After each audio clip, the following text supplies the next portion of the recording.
So welcome to the Lost Caverns of Ixalan previews. We're going to be going through the set today, looking at everything that's interesting, good, or maybe that isn't, like maybe is not good, but is interesting in some way. So let's go ahead and get to it. So the first card, and the one that I think is obviously the one that's going to be the most buzz in the set, is Cavern of Souls. Cavern of Souls is being reprinted into Lost Caverns of Ixalan, which means that Cavern is now legal in Pioneer. So this has a few implications. So Pioneer has a fair number of tribal decks. So humans and spirits are the main ones, but goblins also get played a lot. And then while definitely nowhere near as popular as the other three, elves is a deck in the format. So with all four of these decks, particularly I would say human spirits and to a somewhat lesser degree goblins, that makes up for a lot of tribal decks that are going to be jamming Cavern of Souls in. So obviously it makes these decks better against counterspells, which means that as a result, the stock for counterspells goes down, and the stock for anything that was previously bad against counterspells goes up. So big spell finishers like Emergent Ultimatum in the Lotus Field deck, or big spells in Mono Green Devotion, all of that stuff goes up in value, and then all counterspells go down in value. Now, to what degree that affects the format, I'm not sure. You know, the tribal aggro decks are not every single deck in the format. There's obviously a fair amount of decks that are not the tribal aggro decks. So will blue-white control stick around? Probably. It'll just be worse. So we'll obviously see how that affects things. So next we have Dauntless Dismantler. This is a 2-mana white 1/4, and it says artifacts your opponents control enter the battlefield tapped, and it's got X, X, and white, sack itself, destroy each artifact with mana value X. I think that we need to break down what exactly this is doing. So XX means you got to pay at least 2 per X. So at just a single mana, you're destroying all artifacts that cost 0. So that's mostly just going to be artifact lands, and occasionally Chalice of the Void might be in there. There might be some other 0 mana artifacts around, but for the most part, that's going to be like artifact lands, 0 mana rocks like Mox Opal and whatnot. Then at 3 mana, we can destroy everything that costs 1. And then at 5 mana, we can destroy everything that costs 2. And after that, you're probably playing too much mana for that to really be any relevant. In fact, even 5 is pretty steep to begin with. So, and also note that it is an engineer explosive type effect. It is exactly the X value. It's not X or less. So the card that I think this is most comparable to is Manglehorn. They both have the artifacts your opponents control enter the battlefield tapped clause, and for the most part, Manglehorn really doesn't see any play except for very, very occasionally in CEDH. And I think Dauntless Dismantler is slightly better to some degree, although obviously they're not completely 100% comparable. This is a sweeper, whereas this is just a single target removal, although this happens immediately. This has to be paid for. The initial upfront cost is cheaper, but the actual ability to destroy the artifact is more expensive. Ultimately, I don't think this card is that good, but it is at least worth noting. I think specifically it could show up in CEDH. I don't think it's going to show up anywhere other than that. Next, we've got Dreadmaw's Ire. This is pretty much just going to be a sideboard card. So what does this do? Instant for 1 mana until end of turn. Target attacking creature gets +2/+2 and gains trample. And whenever this creature deals combat damage to a player, destroy target artifact that player controls. So Raise the Effigy is a card that has seen some fringe sideboard play in red aggro decks as a way to either destroy artifacts or give an attacker pump effect. And this is essentially doing the same thing, except you get to do both as opposed to only choosing one or the other. Obviously, there will be circumstances where that's not the case, but if you don't control any creatures that you can attack with in your red aggro deck to begin with, then you're probably losing the game anyway. So in terms of this effect, this is probably just an upgrade to Raise the Effigy, although again, very, very fringe. Only occasionally we'll see sideboard play in like Pioneer decks or something, but it is something worth keeping an eye on. Then we've got Duskrose Reliquary. This is a single white artifact. As an additional cost to cast it, you can sack an artifact or creature. It has Ward 2, and it's when it enters the battlefield, exile target artifact or creature an opponent controls until it leaves the battlefield. So obviously the card that this is most comparable to is Portable Hole, and here I've highlighted the differences. So there are a fair number of differences. These are not a 1-to-1 comparison. The biggest thing is obviously that they're both 1 mana white artifacts that exile something until they leave, but this one has an additional cost that is quite a steep cost to pay, but it also has Ward 2. It also only hits artifacts or creatures, whereas Portable Hole can hit anything. Although Portable Hole is also capped at 2 mana value, whereas Duskrose is not capped and it can hit anything of any mana value. So they're not exactly comparable. I think the biggest difference though is going to be this additional cost to cast it, and I think that this additional cost is going to be what keeps Duskrow's Reliquary from actually seeing any play. This is nowhere near as easy to pay as you might think, and it's also in the wrong colors. So the colors that typically want to have, or at least have lots of fodder to sack for this, is typically going to be black and the colors that surround it. So being a white card means that this is harder to use. There's also maybe potential for this to see play in like Oswald Fiddlebender EDH decks where you just cheat it out and therefore bypass this cost altogether. Although even then, when you're cheating it, I'm not sure that it's even better than Portable Hole, since it's pretty relevant to exile artifacts and enchantments that matter, like Mystic Remora, Carpet of Flowers. Like, there's things that you need to hit that this doesn't hit. Perhaps in some sort of Mardu stack deck. Yeah, like, the main thing that I think keeping this from seeing play is going to be this additional cost and then just not having a shell. Although I could definitely see it seeing play at some point if the right deck comes along. So that's why I think it was worth discussing. So moving on, we've got Earthshaker Dreadmaw, 6 mana, 6/6 trample. When it enters the battlefield, draw a card for each other dinosaur you control. There's really not much to see here. This is pretty much just going to be in dinosaur-themed EDH decks, and that's essentially it. Next, we've got Echoing Deeps. So this is a land cave, and it says you may have Echoing Deeps enter the battlefield tapped as a copy of any land card in a graveyard, except it's a cave in addition to its other types, and by default, it taps for colorless. So right away, this is most reminiscent of Vesuva, although it's more difficult to use than Vesuva because it has to be a copy of something that's in the graveyard as opposed to something that's just already on the battlefield. So I don't think any deck that wouldn't already run Vesuva would want to run Echoing Deeps, and it's more difficult to actually use than Vesuva. So I think for that reason alone, it's just not going to wind up seeing any play. Like, Vesuva is already just like usually a one of in either Amulet Titan or like Legacy Lands sometime, or like Cloud Post. I guess Cloud Post has it as like a 4 of, but this having to be a copy from the graveyard is a pretty steep requirement.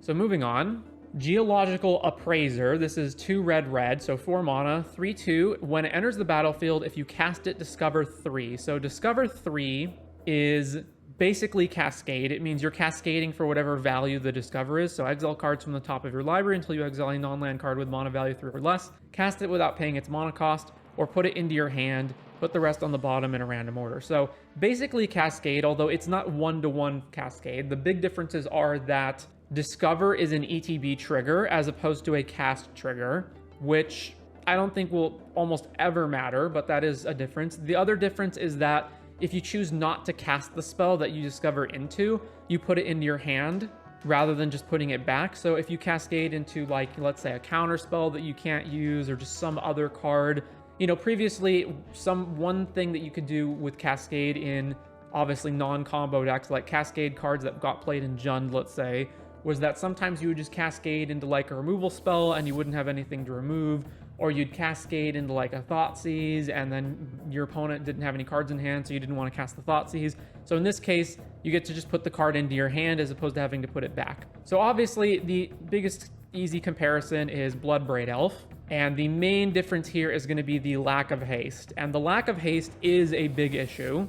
It does make the card significantly worse. Although another consideration is that Bloodbraid is specifically red and green, whereas this is just mono red. So if you had a deck that maybe would have wanted to play Bloodbraid but didn't have green mana before, I guess you can play Geological Appraiser now. Although all the Cascade decks that are running this are just the Beanstalk stuff, so I don't know why you wouldn't have green in the deck, but those are a comparison. But I think for the most part, it's basically just a worse version of Bloodbraid Elf. And especially when we have other Cascade cards like Shardless Agent, I just don't think this is going to wind up seeing any play. And in Pioneer, where the Cascade stuff isn't legal, there's nothing really worth Cascade building around in that format. So I think this is going to be on the back burner here, but it's worth keeping in mind since it's essentially a quasi-Bloodbraid Elf. Appraiser also has less quality hits in Pioneer, like you're not hitting Bolt off of it. Yeah, like you're hitting less quality cards. You can't hit any of the 0 mana suspend sorceries, and you can't hit you can hit Beanstalk, but you don't have any of the you don't have the structure to go around the Beanstalk because there's no evoke elementals or anything else like that.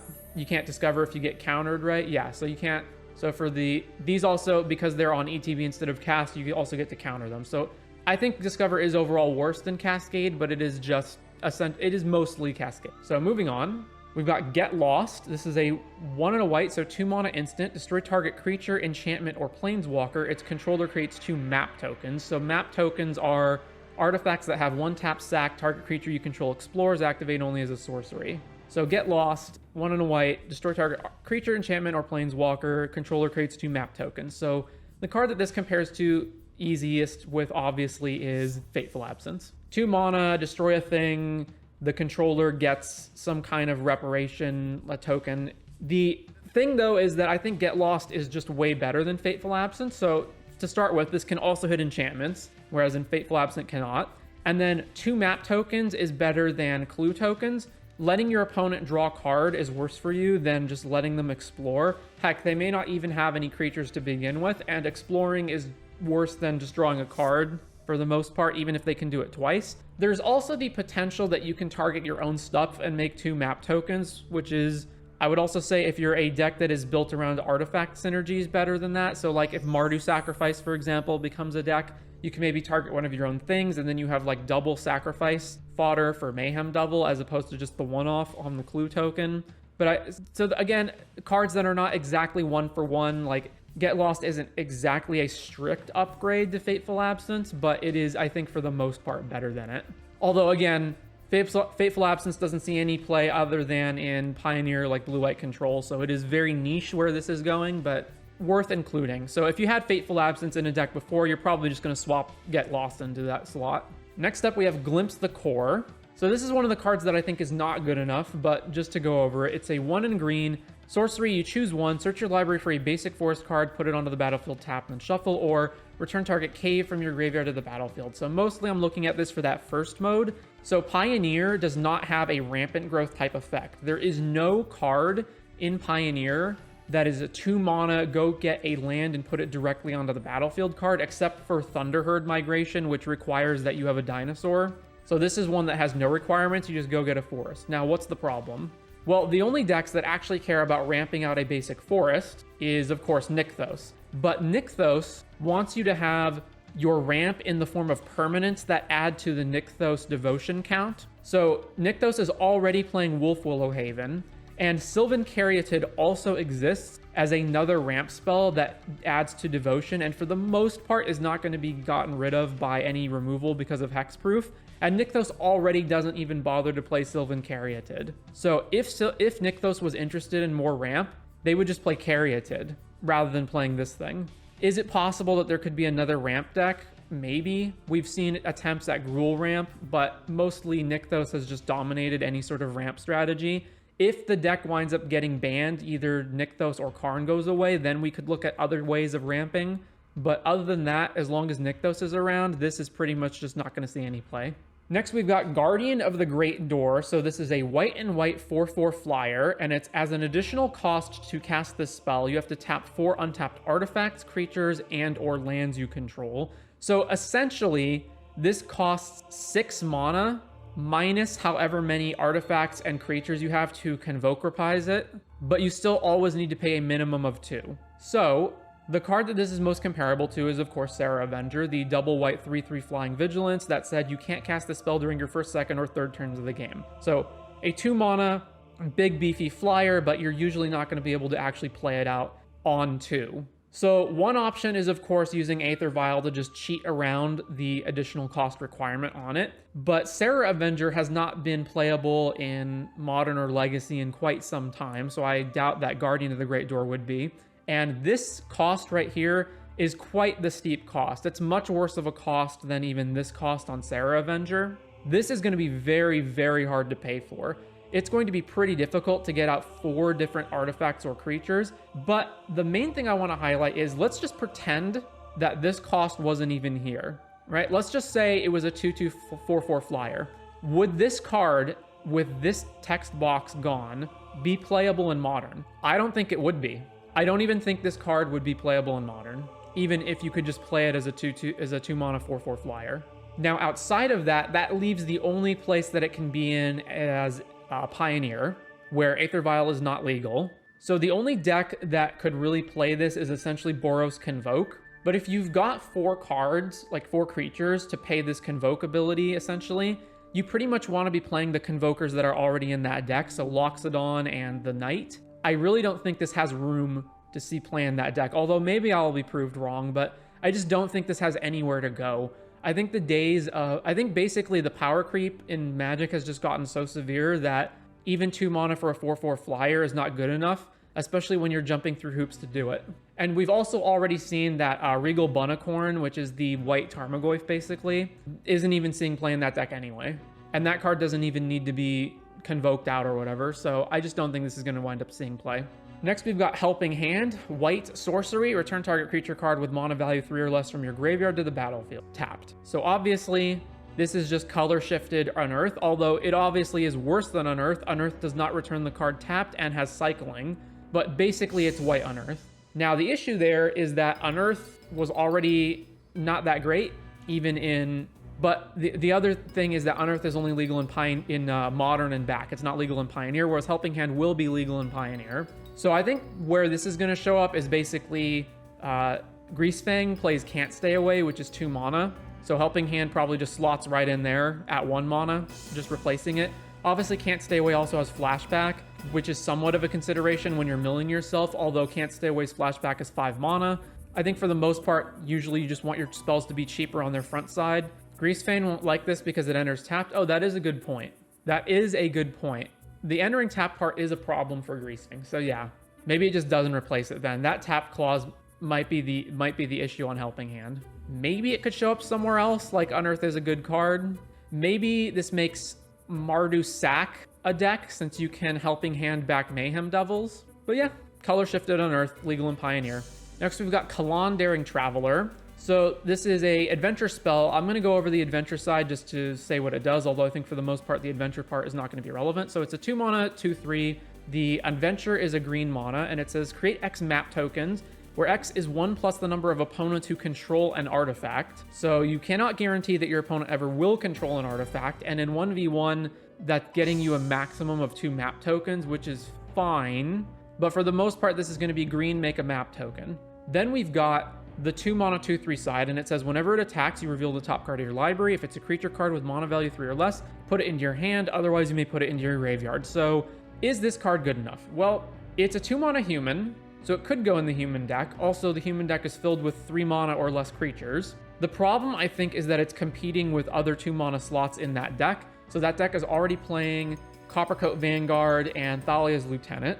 I don't think this is better than either of those. I don't think it's better than the 3 drops either, and you can't replace 1 drops with it. So right away, I think that just basically eliminates it from contention in the human deck. Making an artifact token for a green mana might have applications somewhere, but I think just for the most part, it's just not good enough, or there's not a shell that really wants to do what this is doing. So next up, we have Kitesail Larcenist. This is 2 in blue, 2/3, flying ward 1, and it's a human, which is relevant.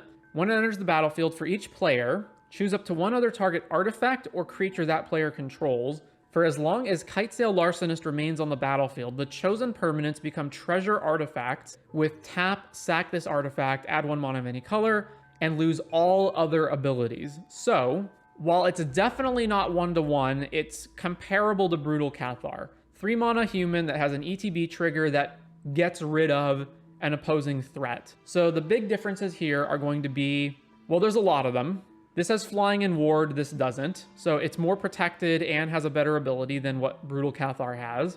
The card becomes a treasure as opposed to exiling, which is potentially actually better because it means that, so when you Brutal Cathar one of your opponent's creatures, if your opponent then has a removal spell to kill Brutal Cathar, the creature re-enters, meaning if it has an ETB trigger, it gets to trigger again.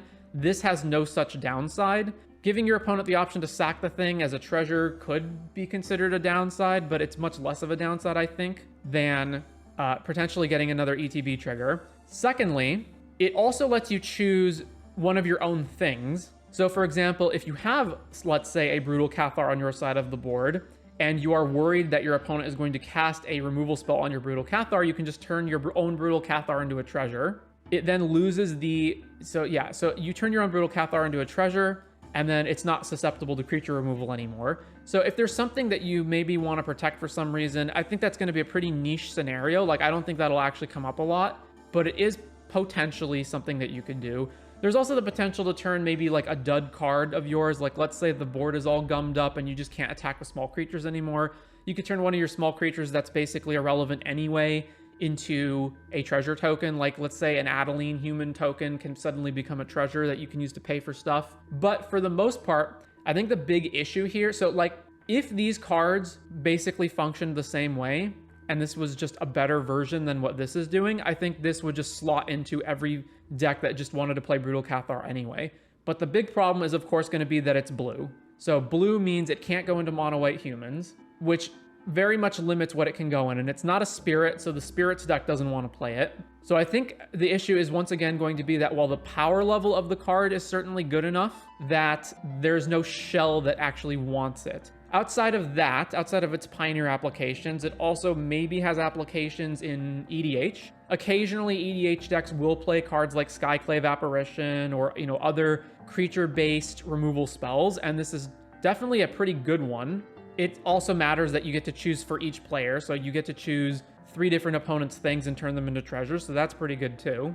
There's also the potential that because Cavern of Souls is in the set, that we might start seeing multicolor human decks as opposed to just the mono-white humans deck. So maybe with enough different colored humans of sufficient quality, this can start seeing play over or in addition to Brutal Cathar. So it's another don't count it out card. Like, I don't think it's a card that sees any play immediately, but do not count it out. And it definitely has EDH applications as well. Next, we've got Kutzil, Malamet Exemplar. This is a 3-mana, 1 green and white, 3/3. And it's got 2 different abilities. Your opponents can't cast spells during your turn. And whenever 1 or more creatures you control, each with power greater than its base power, deals combat damage to a player, draw a card. So if you have a creature that is being pumped up by any pump effect, any anthem effect, lords, etc., then the hit your opponent, draw a card portion will function. But outside of having an anthem effect, it will not function. So we're sort of combining 2 effects here. We're combining the Dosen, City of Solitude, your Grand Abolisher, your opponent can't cast spells during your turn ability, with the Edric, Toski type hit your opponent and draw cards. Now, obviously, though, the hitting your opponent and drawing cards part is significantly curtailed by this having to have a greater power than base power clause, because that significantly restricts what you can actually do with it, because now you need an anthem. You need a effect that is giving a continuous pump effect to your creatures in order for this to be useful. So whenever you had cards like Edric before, you could just run a bunch of Monodorks or just like any other aggressive creatures, and then you could just hit your opponents with them and draw cards. This requires that you now have an anthem effect in addition to all of those small creatures. But where I see this mostly being relevant is in EDH, in decks that already wanted to play a Dosen type effect to protect your stuff,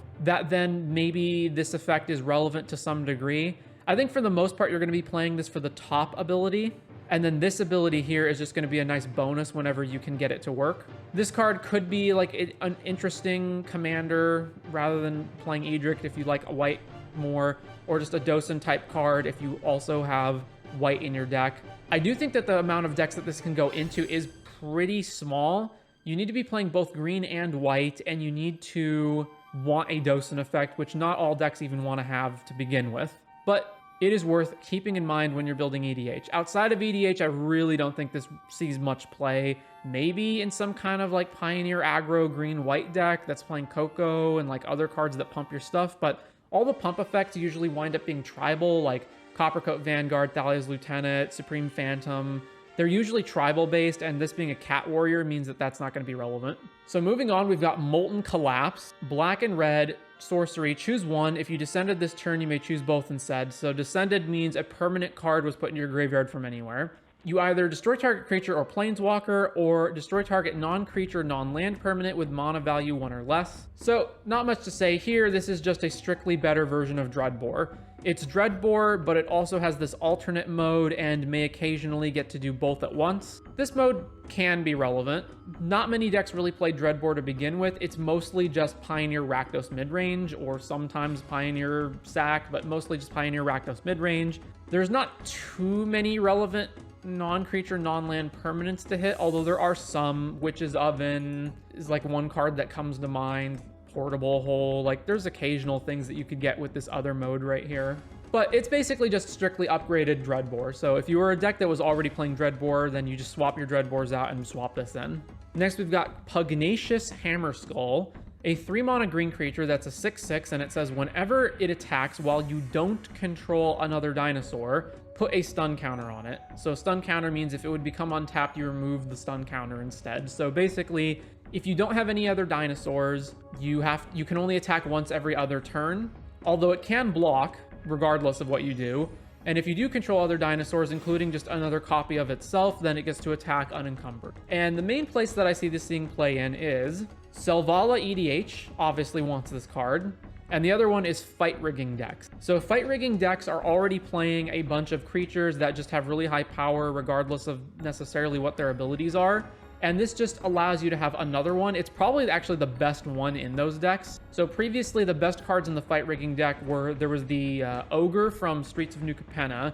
That was a 6/4 that really couldn't attack because your opponent could always make it not attack.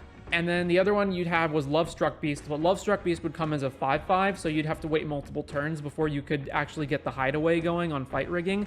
This is a 6/6, meaning you get it immediately. So Pioneer Fight Rigging decks and Selvala EDH. Outside of that, I don't really see this thing play, but 3-mana 6/6 is pretty good stats to cost ratio.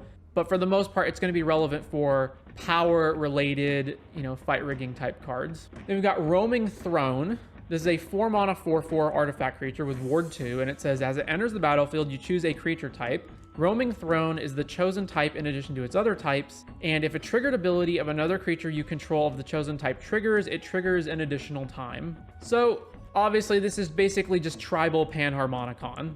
I mean, that's all it is. It's Tribal Panharmonicon. If you are running an EDH deck that has a commander or is like a tribal theme that has ETB triggers, you're going to be putting Roaming Throne into the deck in addition to Panharmonicon. So like one deck that comes to mind immediately is Zakama.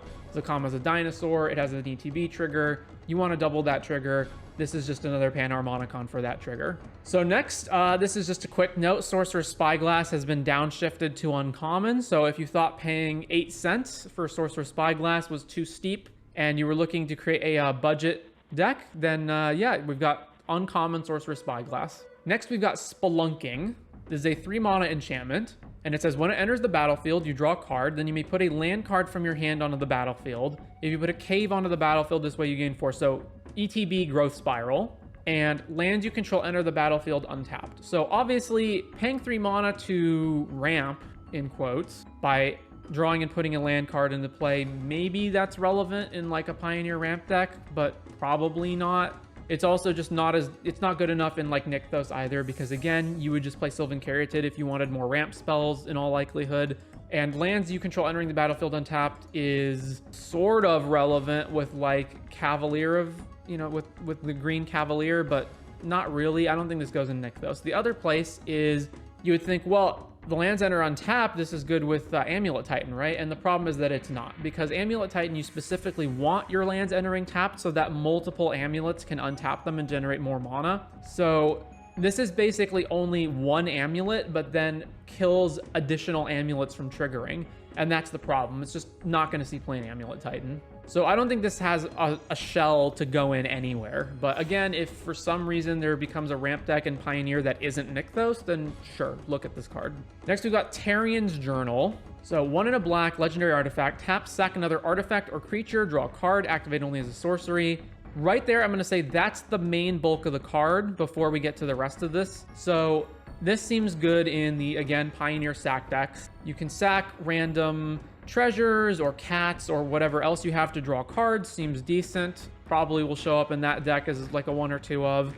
And then the other mode is 2-tap, discard your hand. So probably only activating this later in the game. Transform into a land that either produces a black mana or says, tap, you may cast a creature spell from your graveyard this turn. If you do, it enters the battlefield with a finality counter on it and is a vampire in addition to its other types. So if a creature with a finality counter on it would die, exile it instead. I think this transform part is mostly not going to be relevant, and it's primarily going to be based on this thing right here. And again, that's mainly going to go into a deck that wants to grind, draw cards, and has lots of dinky artifacts and creatures or artifact creature tokens to sacrifice. which is primarily going to be Rakdos, Sack, and Pioneer.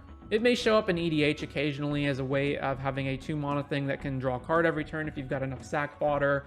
Like Edgar Markov probably wants this as well. But other than that, those are the uses of Tarrian's Journal. Then we've got the Ancient one. This is a blue and black legend, 8/8. Descend 8, it can't attack or block unless there are 8 or more permanent cards in your graveyard. So that is permanent cards specifically. So you can't just fill up your deck with Thought Scours and those type of effects, because they specifically have to be permanents. And then it's got 2 blue-black, draw a card, discard a card, so loot. When you discard a card this way, target player mills cards equal to its mana value. So not being able to attack or block unless you have 8 or more permanents means that probably this is just never going to be able to attack or block, which means that the relevant part here for at least 60 card 1v1 formats is it's a 2-mana 8/8. So if the power or toughness is relevant for some reason, 2-mana 8/8 is a pretty good stats to cost ratio.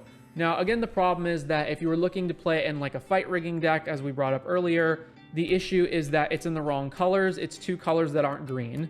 And outside of fight rigging and green spells, there really are not a lot of things in Dimir colors that care about high power or toughness that are actually any good.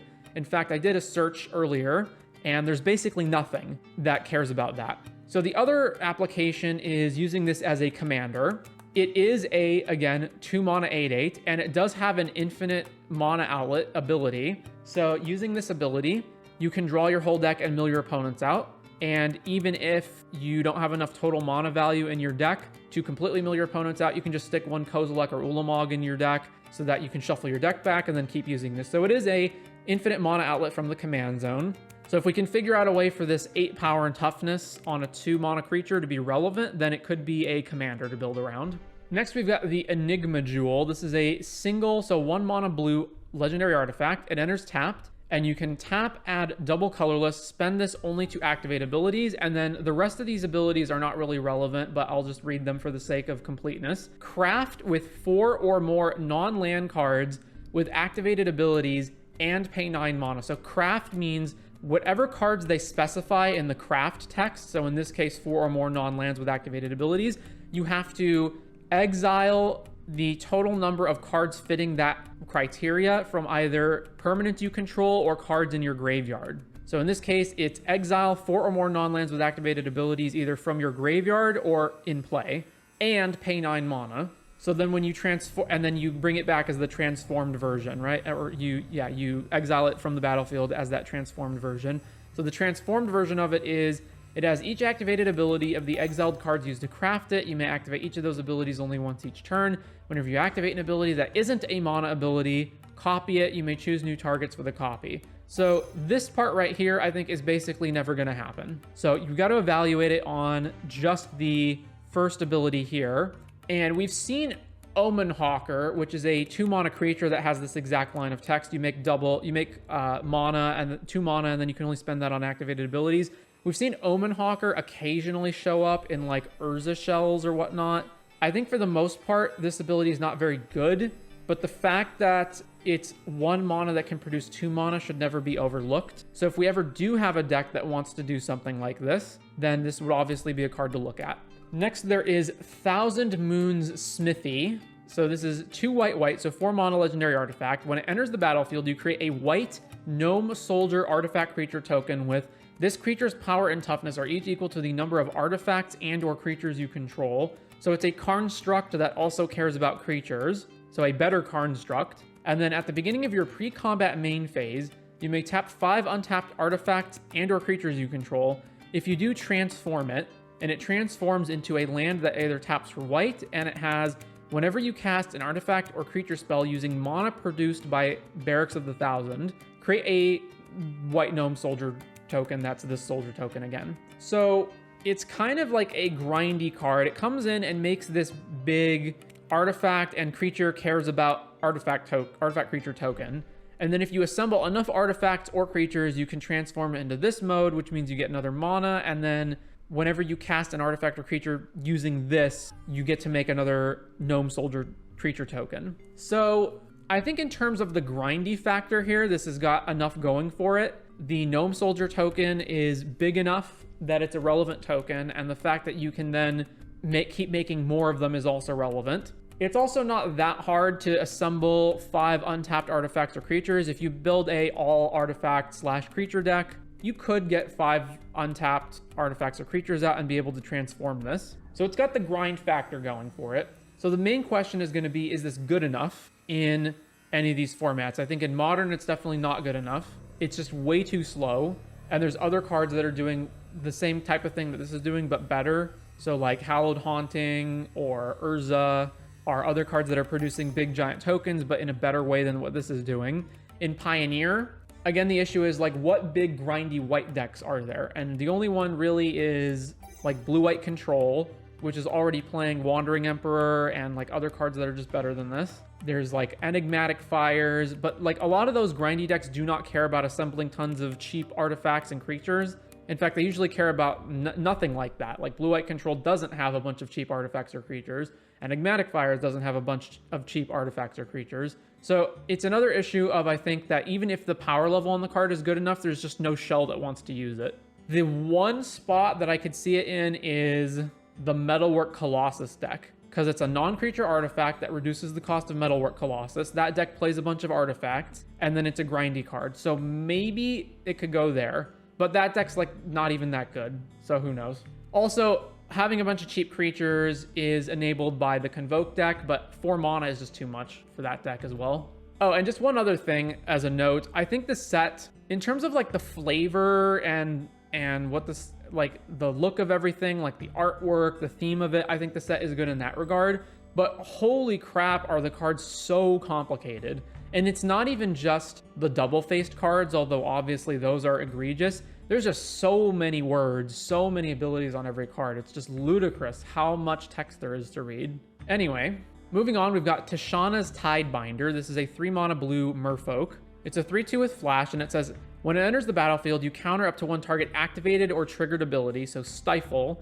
If an ability of an artifact, creature, or planeswalker is countered this way, that permanent loses all abilities for as long as Tishana's Tidebinder remains on the battlefield. So it's sort of a Nimble Obstructionist, except instead of drawing a card via the cycling, you get a 3/2 that locks down the abilities of that card for the rest of the game until the Tidebinder leaves. So while I don't think this is going to be good enough to show up in most places, I think this can be good enough to show up in Legacy Merfolk, where it can do things like be flashed in and target an opponent's Thespian stage, for example.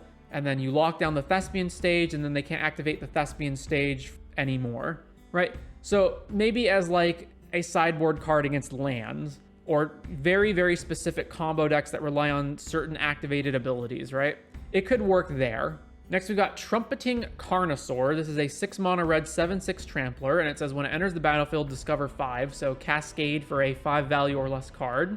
And then it has 2 in red, discard it. It deals 3 damage to target creature or planeswalker. I think this card shows up in one very specific place, and that is the Legacy Mississippi River deck. So Legacy Mississippi River, or Creative Cascade, is the deck that is built around Creative Technique, a 5-mana spell where the deck doesn't run any other spells that cost 5 or less other than Creative Technique. So this card is obviously a perfect fit for that. It's 6 mana, cascades, in quotes, into Creative Technique, and it solves one of that deck's problems, which is, so that deck has to run a bunch of 6 mana cascaders, right? Because you want to be able to, on turn 3, use all of your soul lands to cast your 6 mana cascader and then hit Creative Technique and go off, right?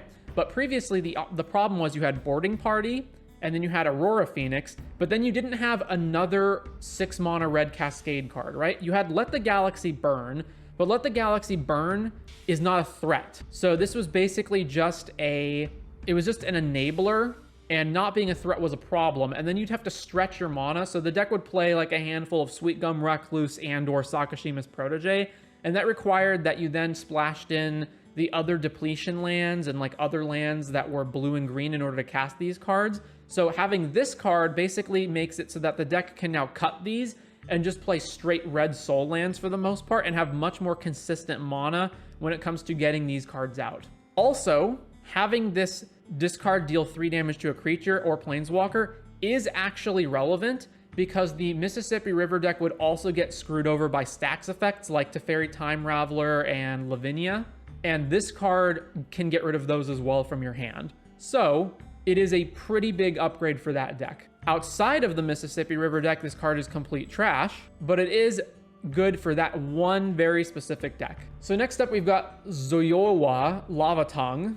This is a Rakdos 2-mana 2/2 with Death Touch Legend, and it says at the beginning of your end step, if you descended this turn, so if you had a permanent card enter your graveyard from the battlefield or anywhere else, each opponent may discard or sack a permanent, and if they don't, it deals 3 damage to them. So maybe Raksack in Pioneer wants this. I don't know. I don't think they do, but it is just like another way of draining out the opponent with your Witch Oven, Cat Loop stuff. So who knows? Maybe this will be a one-of or something in that deck. So then I also wanted to briefly touch on a few other cards that I don't think are good enough. So Captain Storm, Cosmium Raider, is a 2-mana Izzet Legend 2/2, and it says whenever an artifact enters the battlefield under your control, you put a +1/+1 counter on target pirate you control. It itself as a pirate. I think the problem here is that it's just worse than Patchwork Automaton. Now, obviously, entering the battlefield and casting are different, but the fact that Patchwork is itself an artifact and also has Ward is a big enough upside over what this is trying to do. I think also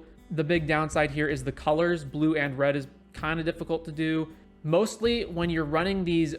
So the artifact decks that want to spew out a bunch of artifacts and play these types of cards are... There is the 8-cast deck in Legacy, which is mono blue, which means they can't play this. And then there's decks like Hardened Scales, which is not blue or red, so it can't play this. And then outside of that, there's very few other decks. Maybe like Modern Affinity sometimes plays it, although Modern Affinity also isn't red usually. So it's got the steeper color requirements, and then there's the fact that it itself isn't an artifact. Now, if there is a red and blue affinity style deck that already wants to play a card like Patchwork Automaton and would want to play a 5th copy in Captain Storm, then maybe this can show up there. Otherwise, I just don't think it's good enough. Then we've got the Millennium Calendar. This is a 1-mana legendary artifact, and it says a bunch of stuff. So whenever you untap one or more permanents during your untap step, put that many time counters on it.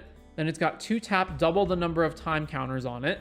And then finally, when there are 1,000 or more time counters on it, sack it and each opponent loses 1,000 life. So a couple of things to note here. First of all, unlike other alt-win-con cards, this triggers the moment you hit 1,000 counters. You don't have to wait until like your next upkeep or something. Secondly, it's a 1-mana value artifact, which means you can fetch it with Urza's Saga. So those are the benefits that I think it has going for it. Now, what are the downsides? The downsides are that it's whenever you untap one or more permanents during your untap step, specifically during your untap step. So you cannot use cards like Fate Stitcher or other untap shenanigans in order to grow the number of counters on it. It only triggers during the untap step.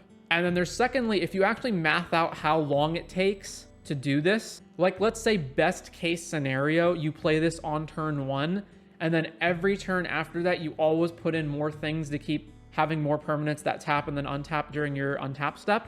It still takes until somewhere around turn 9 for this to actually go off. So unless there's some kind of combo that I'm missing, I don't think this can work. And the main issue is here the restriction of having to be during the untap step, meaning that, again, you can't use any sort of Fate Stitcher style untap shenanigans to combo this. And then outside of that, it's just way too slow. And then we've got Zoyowa's Justice. This is a 1 and a red instant. The owner of target artifact or creature with mana value 1 or greater shuffles it into their library. Then that player discovers X, where X is its mana value. So you cascade into an X mana value card, where X is the value of whatever it is that you hit with it. So right away, the first card that came to mind was Tybalt's Trickery, but this card is no Tybalt's Trickery. So whereas Tybalt's Trickery was completely unrestricted in what you could hit, this is incredibly restricted. First of all, the value of the thing that you're hitting has to at least be 1 or greater, meaning that fetching a Dwarven Mine and then, hitting the dwarf token, like none of that works. You have to at least have a 1 mana value permanent, so you can't hit your own 0 mana stuff. Secondly, the thing that you hit is then restricted by the mana value of whatever it is that you got rid of, meaning that you can't have just a single 1 mana value card, hit that, and then cascade into your giant Emrakul or whatever. You have to specifically hit equal to or less than whatever it is that you're hitting, which means you're cascading a 1-drop into a 1-drop or a 2-drop into a 2-drop, etc., meaning that the type of shenanigans that Tybalt's Trickery enabled are in no way enabled by Zoyowa's Justice. It seems like on this card specifically, they were very, very careful about making it so that this did not work like that. And then outside of that, if you look at it as just a removal spell that can get rid of an artifact or creature, hitting an opposing artifact or creature, but then allowing your opponent to cascade into another one is not good either. So yeah, probably just not going to see play anywhere. Like I've racked my brain on what you could do with this, and I don't think it does anything good. So yeah, that is the Lost Caverns of Ixalan. Cards in the set all previewed. Those are my thoughts.